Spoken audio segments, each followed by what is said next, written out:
The Metal Guys Talk Business podcast is brought to you by Compton Group, a specialist recruitment agency working in the metal, manufacturing and engineering sectors. Hey guys, Pete and Mike. The Metal Guys.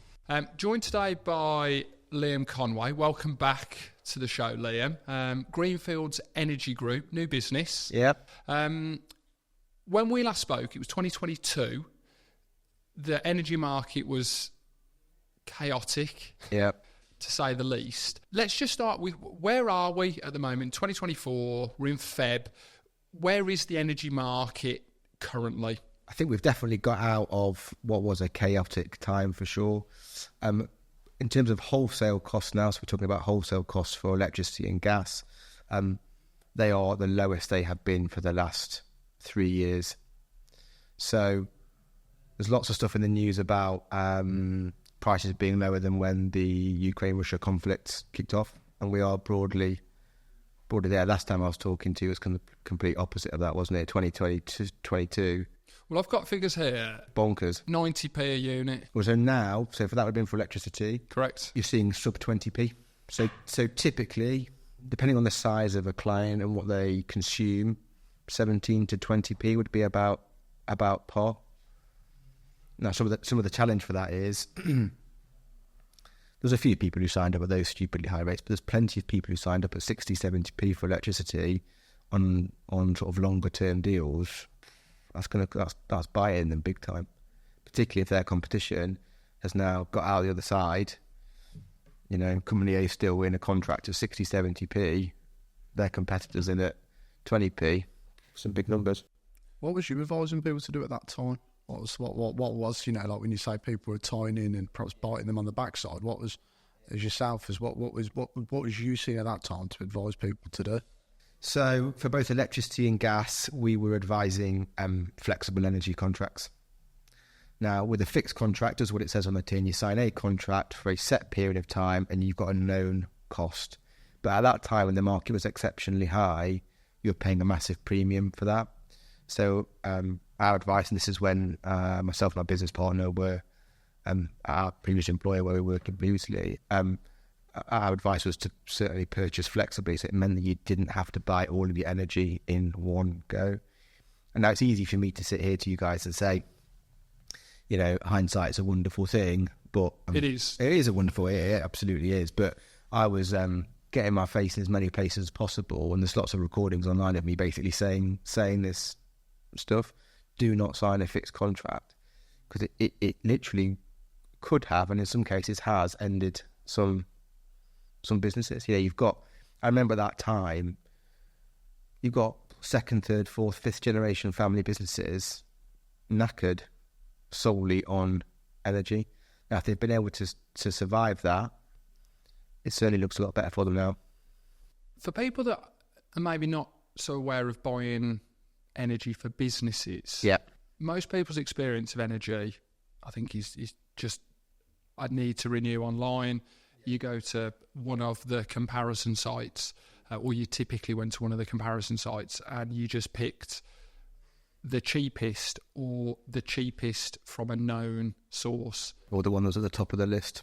Correct. Yeah. Yes, or the one that was at the top. So, crudely, what are the significant differences between buying your energy privately and what businesses should be looking at? Just to put this in perspective, so typical clients for us spend anywhere at the low end £100,000 a year on energy up to 5 million. Our real sweet spot is probably $250,000 to 5 million energy spend is our typical client.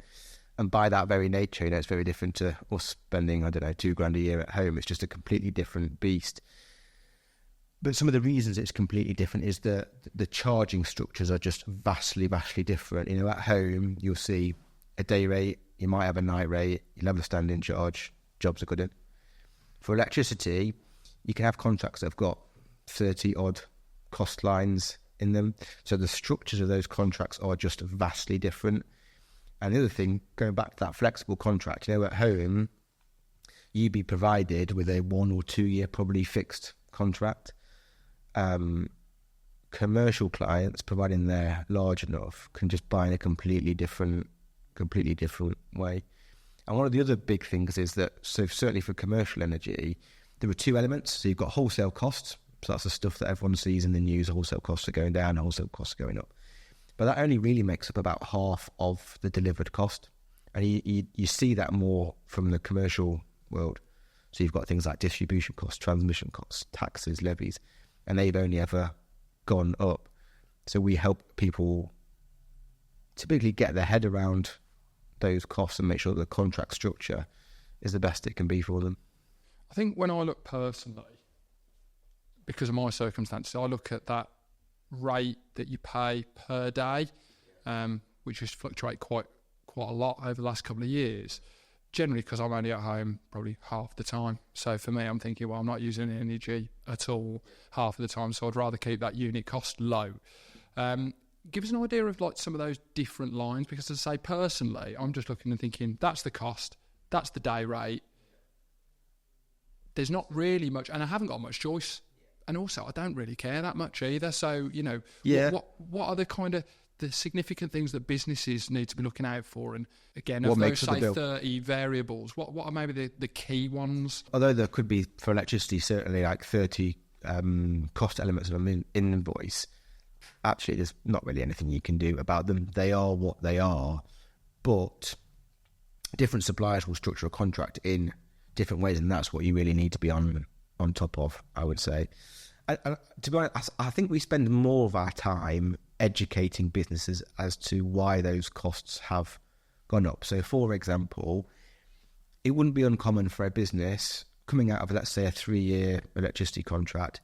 They might be paying 40 grand a year in standing charges currently. Well, on the next contract, that could be 6 figures easily.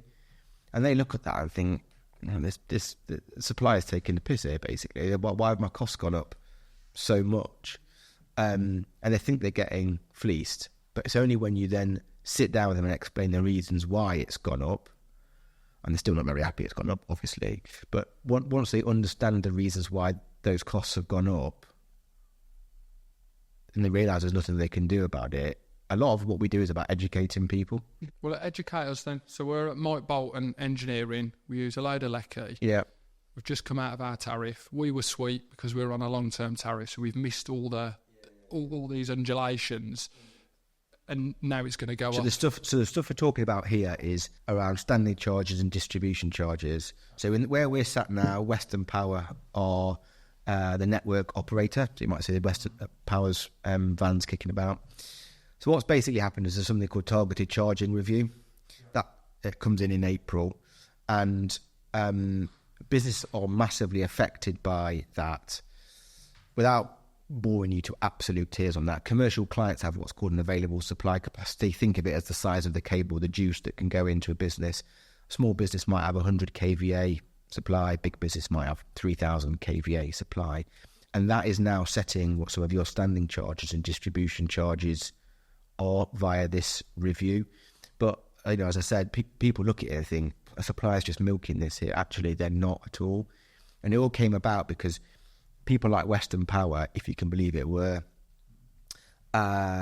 expecting X amount of revenue. They didn't get X amount of revenue because there used to be something called triad charges.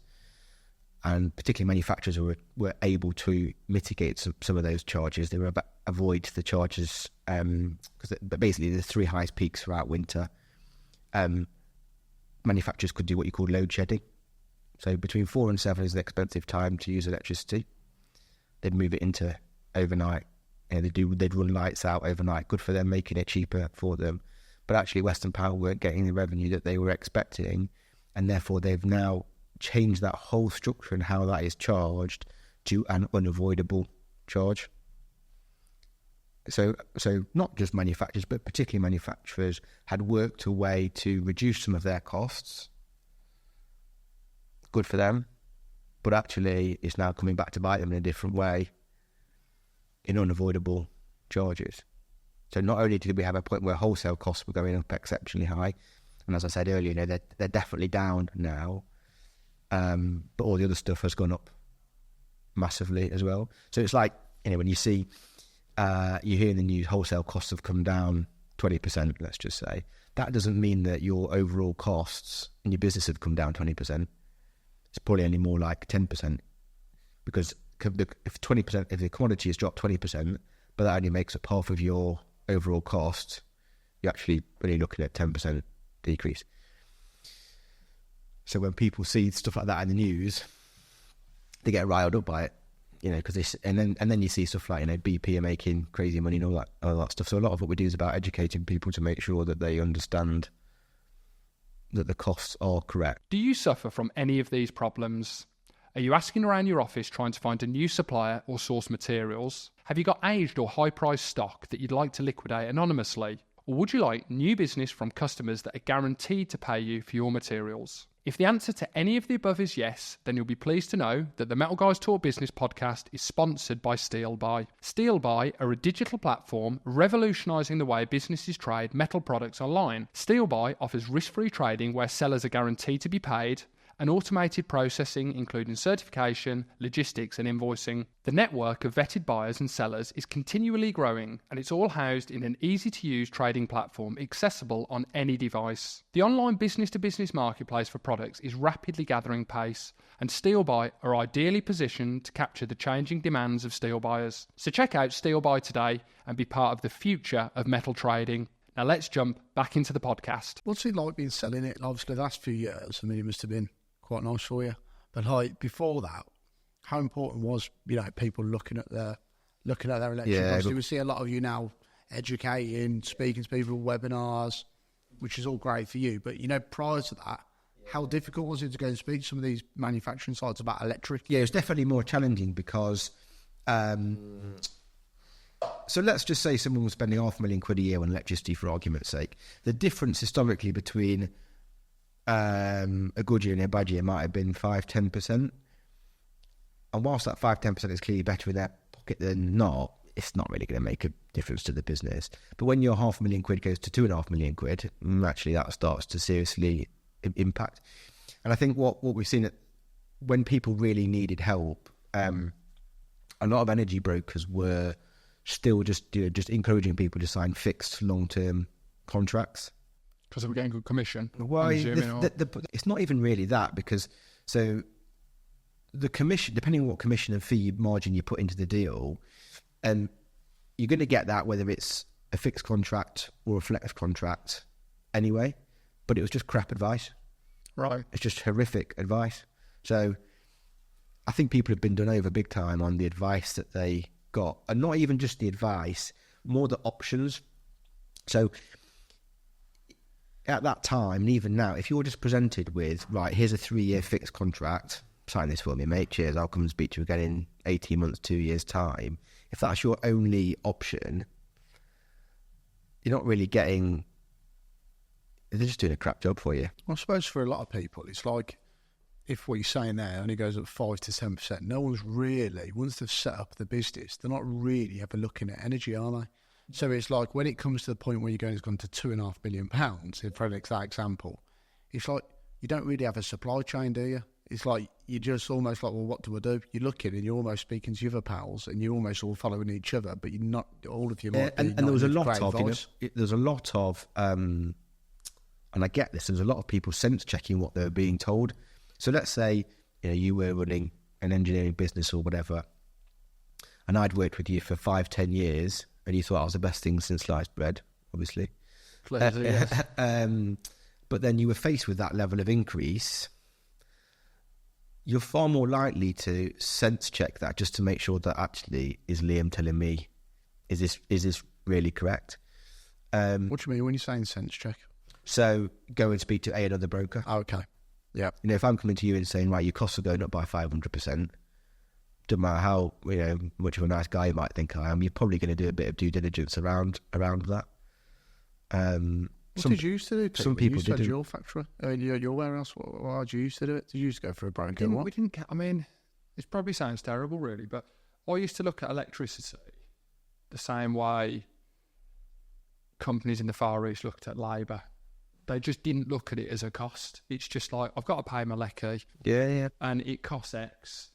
And you'd basically get one price, you might compare it, and you'd be like, yeah, that'll do. Because it never seemed to be that much. No. Relatively speaking, but then if you're going back like 10 years, yeah. And also people's strategy, they were just working how they'd always worked, which typically, so energy contracts typically renew 1st of April or 1st of October. Broadly, it's 1st of October. And businesses would just have like a reminder, 3 months before, time to sort energy contracts. Even if they were spending millions of pounds a year, some of the people you think were probably some of the most sophisticated buyers were probably doing it in the most just appalling way, really. Do you think though, because look, we've spoke before we got on this pod, and we've obviously known each other a little while now, and obviously from a couple of years ago when I was first speaking to yourself, the market seems to have changed. It seems that like buying behaviour has changed around this, if we're looking at it as a commodity, this, electric and gas. Why do you think things have changed so much? Was it just because of the situation that we had in 2022? Or do you think people are just getting more sophisticated with their buying anyway? Or is it people like yourself actually going out there and trying to start changing the way the markets run? Because we still get it. As a small business here, like, we don't use a lot. Obviously we're not the kind of person that you'd be dealing with, but it literally is still that. You get 3 months before, some guy starts ringing you on the phone and saying, you're due to come out your contract, I need to get you signed up ASAP, because otherwise you go on to a deem rate and it's going to cost you money. And that's it. Yeah. I didn't even bother speaking to anyone else. You're just like, okay, send me some deals over and I'll just check it online. And I'm talking to you and I'm still not even thinking I can be bothered. Yeah. So why is it changing? I think it changed because the impact to businesses was literally life or death. And that's not an exaggeration. There's plenty of businesses that I know that have gone out of business purely on the back of energy costs. So yes, we're mainly through it now and the costs have come down considerably.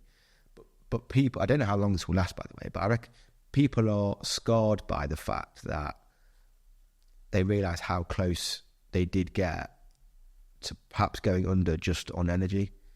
So the smart ones are now, they're just more engaged with it because they realise if they get it wrong again, that could be it.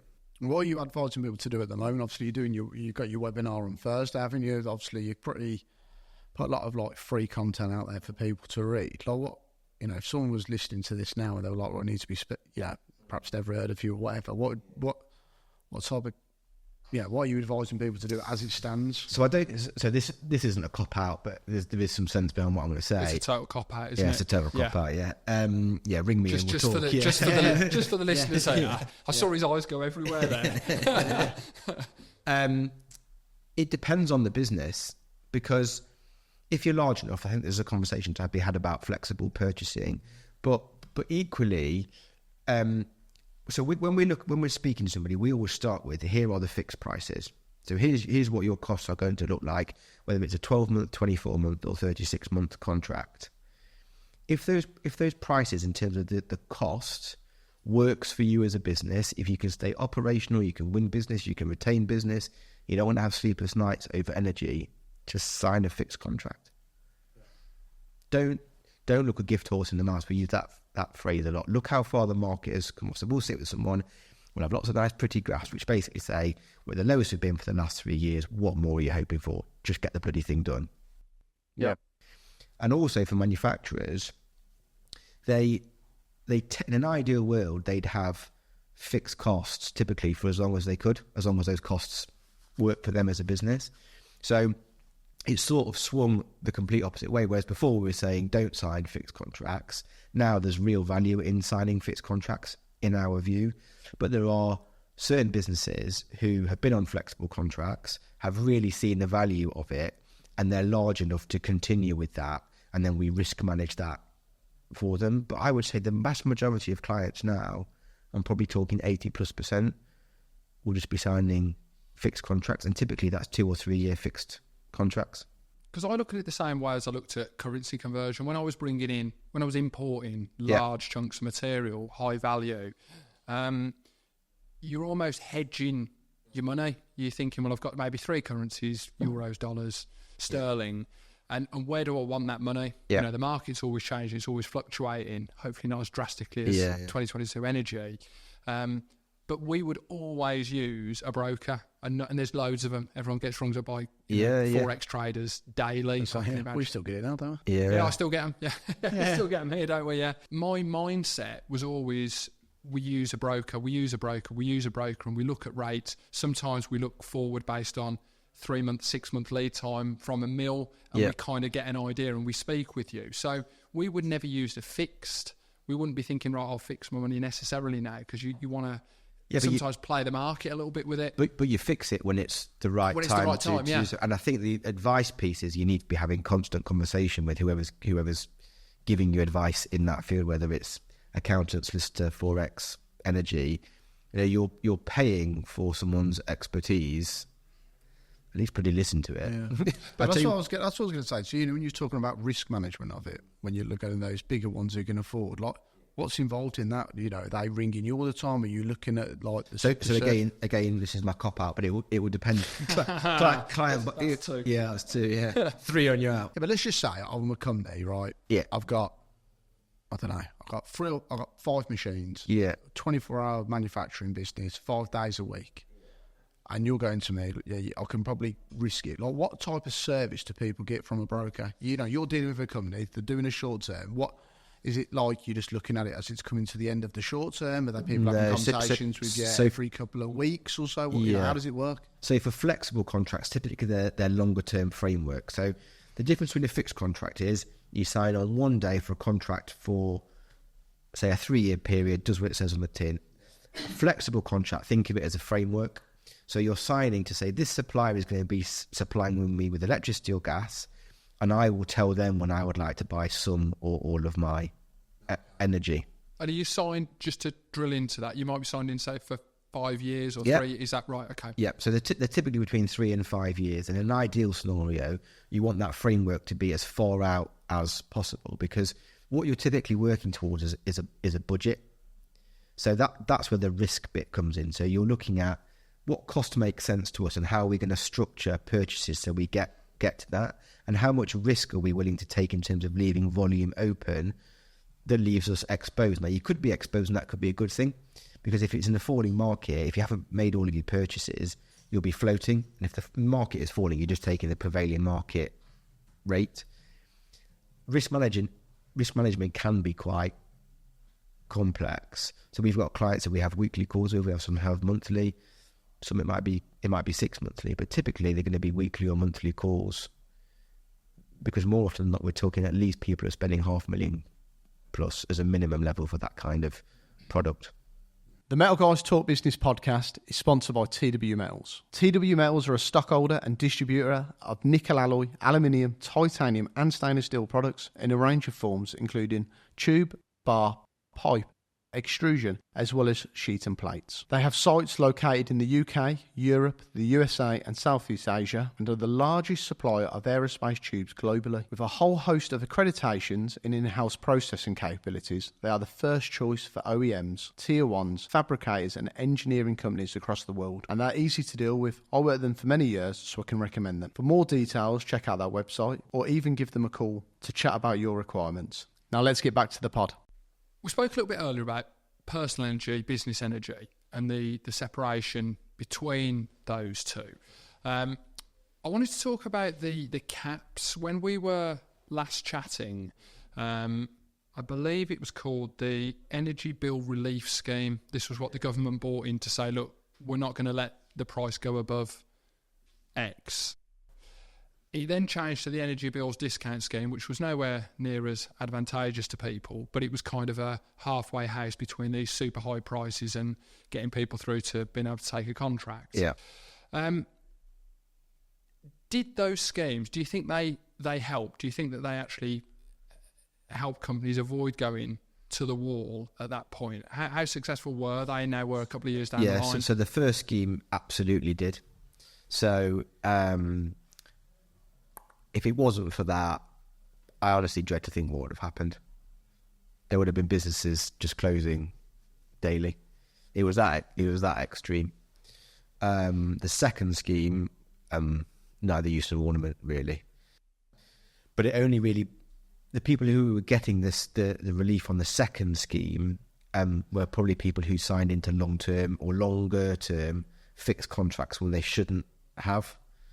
But the first scheme absolutely kept industry afloat. Going. Honestly, I cannot stress if if that wasn't in place, I honestly tried to think what would have happened. What was it like working through at that time? If like to just take this information and make sure that you're an expert at all times. Well, I mean, we were doing early morning calls, late night calls with people.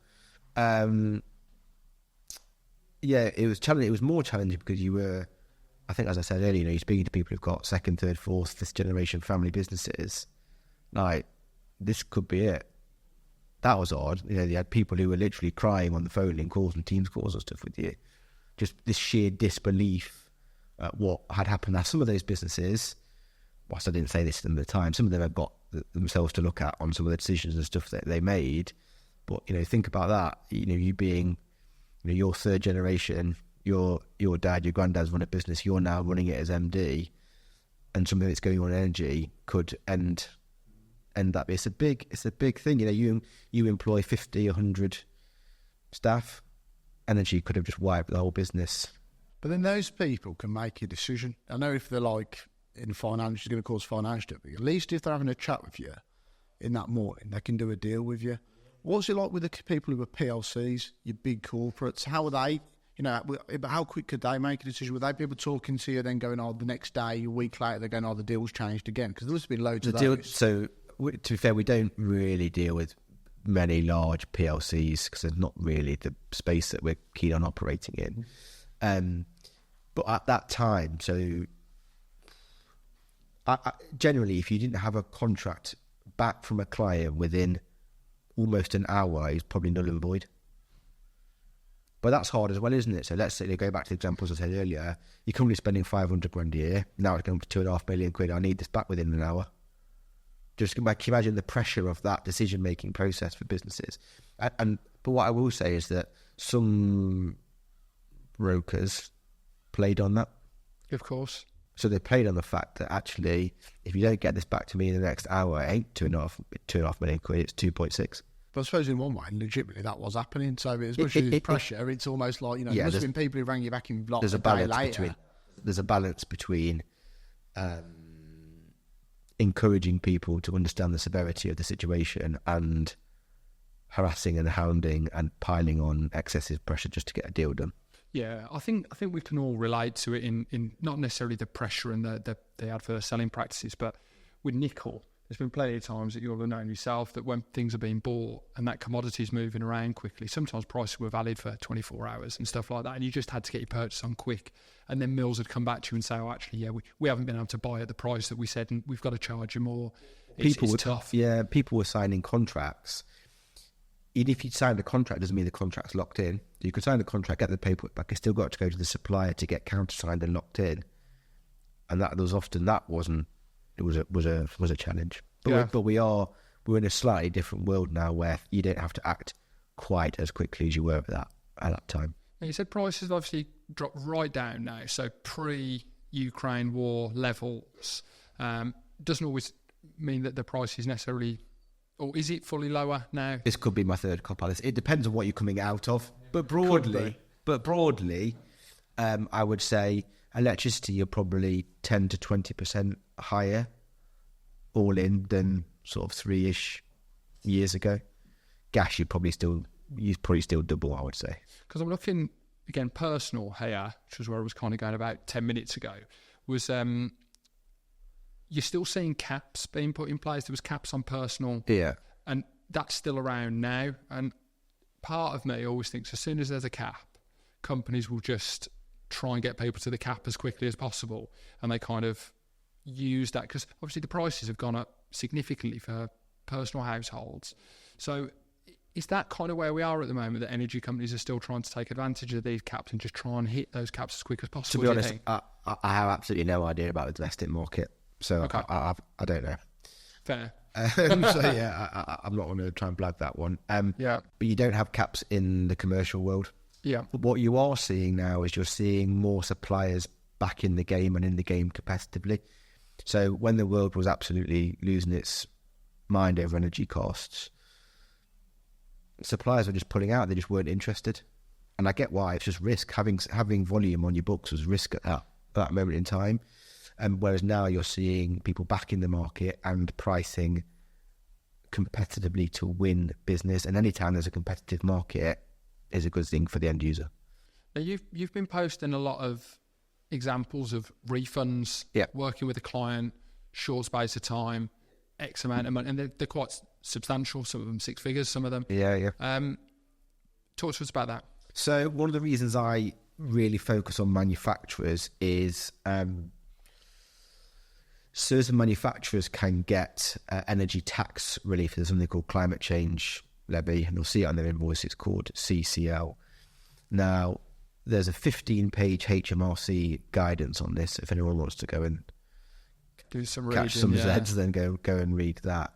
But effectively, if you do some of these manufacturing processes, you can get CCL relief. It means, firstly, that a proportion of that cost will be removed from your ongoing invoices. But more importantly, and sort of the glamorous headline figures to that mean that you can also get 4 years worth of refunds of that relief. And they can be pretty substantial. Now, more and more businesses know about it. It's not like a dark hidden secret per se, but it's like anything. If you don't know, you don't know.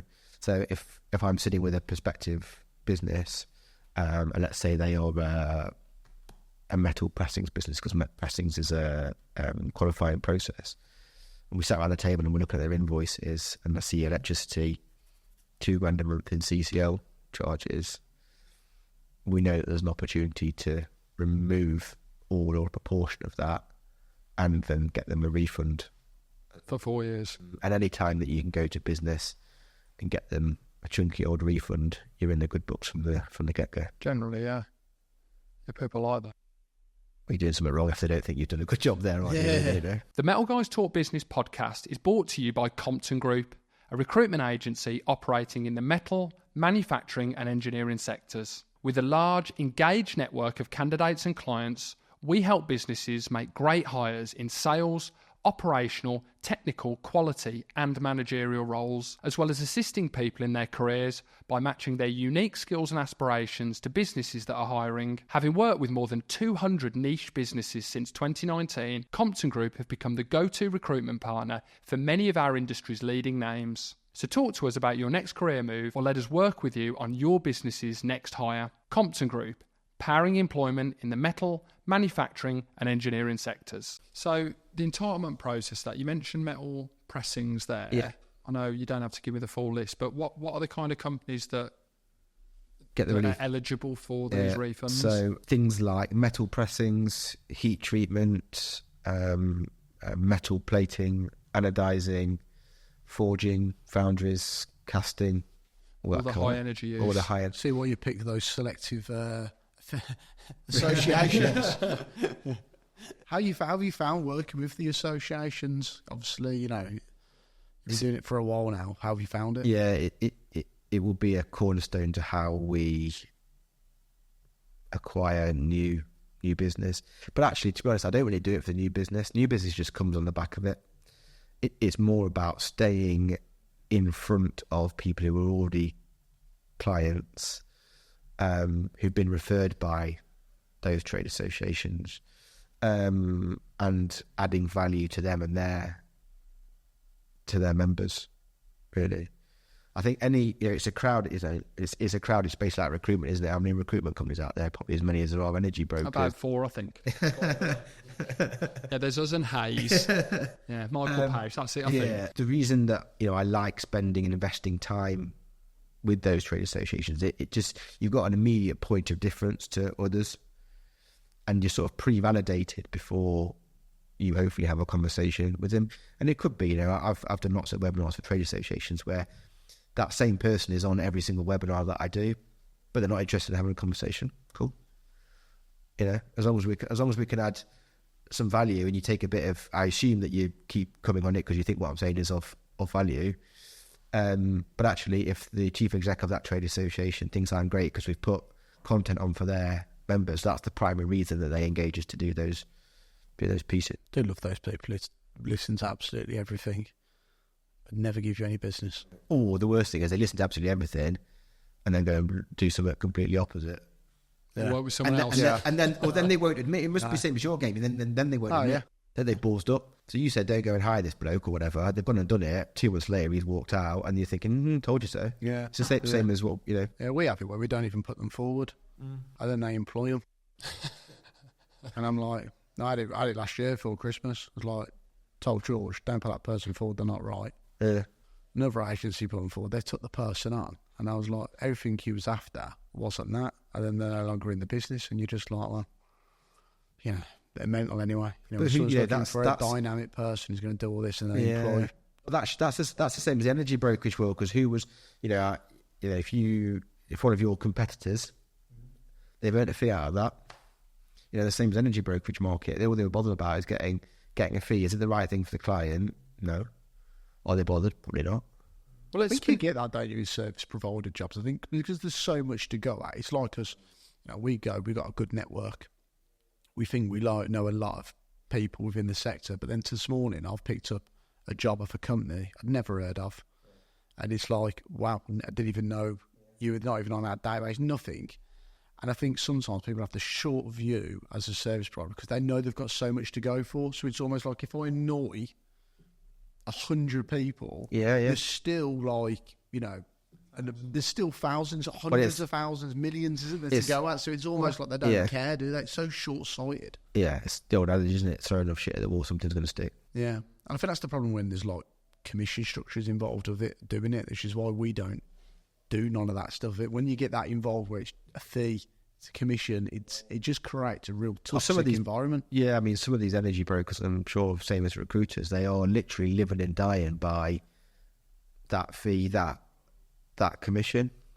Well, a lot of the businesses are targeting where it's such a short-sighted way, isn't it? You're only as good as your last month. Yeah. And it's like, it's really every month they just got to keep doing whatever they got to do to keep their head above the water, really. Yeah, same as energy brokerage market. Well, I say that it's the same as a good number of energy brokers. I always talk about there's some big energy brokers out there running big call centres. It's not the world we're ever going to get to. I want to talk about advice for businesses that are high energy use. A lot of companies are now being pushed to go greener with their energy. You smile as I ask this question, and I know that there's a mix of energy providers, so you can say X amount of this was green, X amount of that was green, but I'm looking at CapEx and things for businesses where they might be going, right, we might want to put, say, solar in. We might want to drill, I don't know, a borehole or something to get some heat that way, or we might want to be invested in energy recovery systems because we've got furnaces and forgings, things like that. So do you get involved with giving advice to companies for that? And what kind of things are you seeing that are quite hot for businesses to do to kind of help with energy? Yeah, in terms of the CapEx project work, not really. That's not our bag, but we do work with some partners who we feel trusted to refer to encourage people to have conversations with them. The reason I was smirking is I did another podcast on last Friday talking about some of this stuff. And I said last week, we did 8 electricity contracts. Not one of those were green. Really?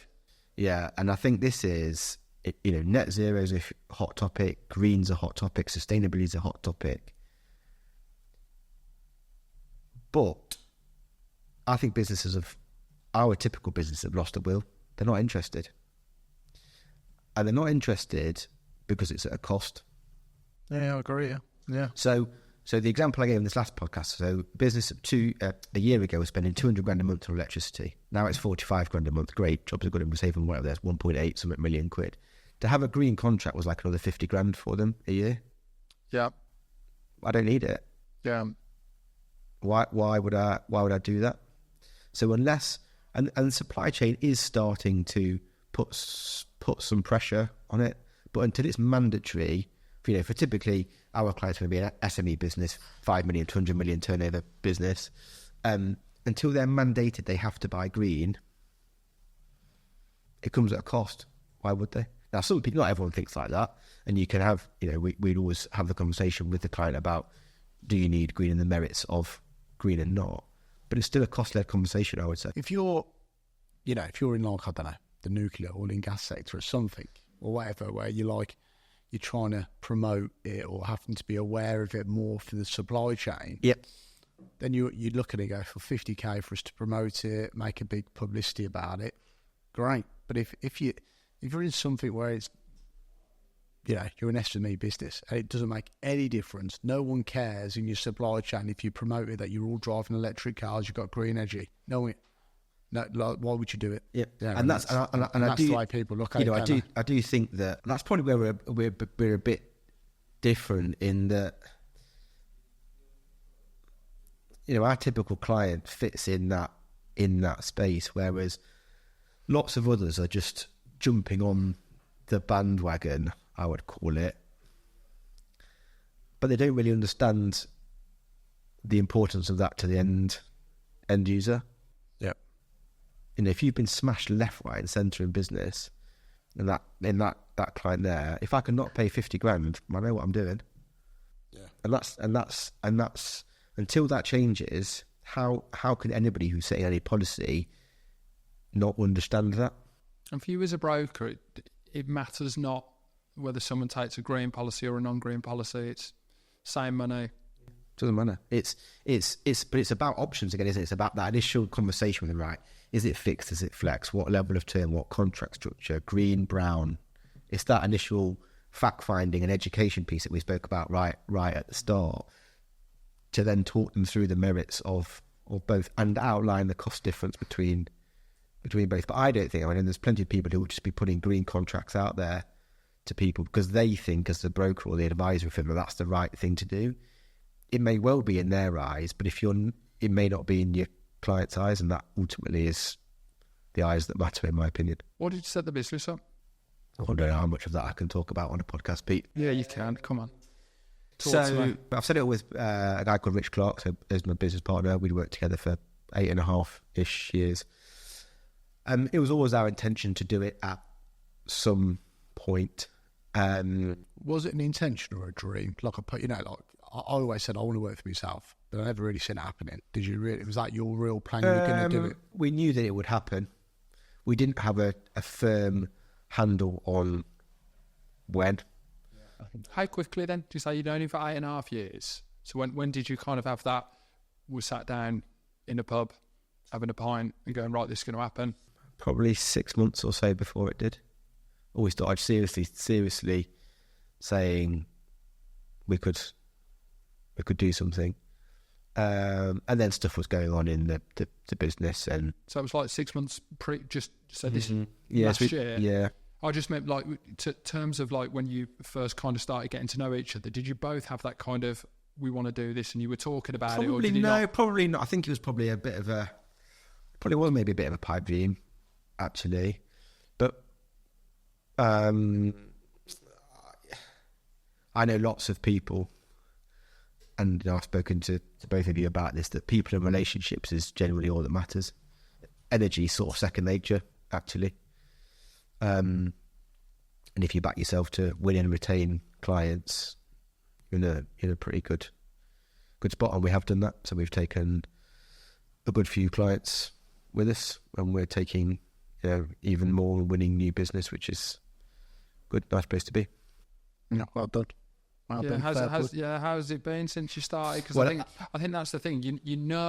People give you we'll give you a hand, or we'll have a conversation with you. But there's a difference between someone moving across. Were you confident that it would just work? Without sounding like a complete arsehole, yeah. Because I'd worked with these people for a long time. We come back to the type of typical client that we're working with. We were speaking when we have a lunch, Pete, that a lot of this stuff is just it could be handshake deal, and that's what counts to our typical client. I had no doubt that if people said, yeah, we'll come with you when we're able to, more importantly, when we're able to, when restrictions ended. I knew that people would be coming with us. Did you get that kind of, like when you've built relationships for a long time, they do become like mates, don't they? Yeah. Did you get the whole like, I'll come with you, but it's got to be like mates rates and like that? No, we did, didn't we? Yeah, loads. We used, I used to look at it and be like, it's really annoying as well, isn't it? Like, just give us a hand. Yeah, but you'd be paying anyway. If anything, can you pay do the more? opposite? Yeah, it should be. It should be. It should be like we found it when we started. It was almost like I'd rather give someone I don't really know more money than you who have classed as a pal for 10 years. Like, completely the other way around. Yeah, if you know me well enough and know the service we provide and you want to devalue it, I'm almost minded to say, I'm not interested, mate. I know. We had it when we first started. There was like our first kind of 10 calls was people that we were like, and they were like mates, rates, all this. And you'd be like, but you're paying someone more already. But the other way, though, we got business from people we got good. Yeah. That's the difference. We were crap when we started. We also got business from people that we didn't know at all, or it was almost like we set ourselves up, put our stall out of, right, this is what we want to do, and they came towards us and gave us business, and it was all fine. And you were kind of, you'd have never, if you were writing down your list of like, these are going to be the first 30 accounts, there's probably more than half of them. You'd be like, well, I wouldn't have even put them there. They're the ones who become your new pals, aren't they? Yeah, and there's people who have gone out of their way to support. Yeah, which is brilliant. We had some clients who actually said they'd be willing and wanting to invest and inject cash into the startup. Oh, yeah, we got loads of that at the start. Yeah, but I know that's like, I think that's a good thing. That validates that actually. Yeah, it's amazing. I'm in a good spot here with the relationship with that person. As a sector, there's so many like positives of the way, like you said there, shaking people's hand and it's a deal, saying you're going to do it, deliver it. None of this kind of, or especially when you're dealing with like SMEs, what you're saying there, because really what your market is, really that's our market. Yep. Really, we want to be dealing with anyone who's kind of from 5 million up to 100 odd million. Well, we deal with probably even more than that sort of them, aren't they? But if you're around that, like what you think you said, 200 million, there are people you can build really good relationships with, and you can do good business. But nice. It's mainly because they're just good, genuine people. A lot of them are built with the sales. They're built with the sales, like you say. It's I always find it's like the first gens are the easiest ones to deal with. It's when you start getting to what you were saying earlier, the third, fourth gens. God, that's when it becomes hard work. But that's a different podcast. We should do a podcast on generations. Do a podcast on first gens, then do one on third gens. Or get one in, and you've got like 3 or 4 generations in the same pod. Rank which one we like the best at the end. Brutal. The second gen will be the prick. Oh dear.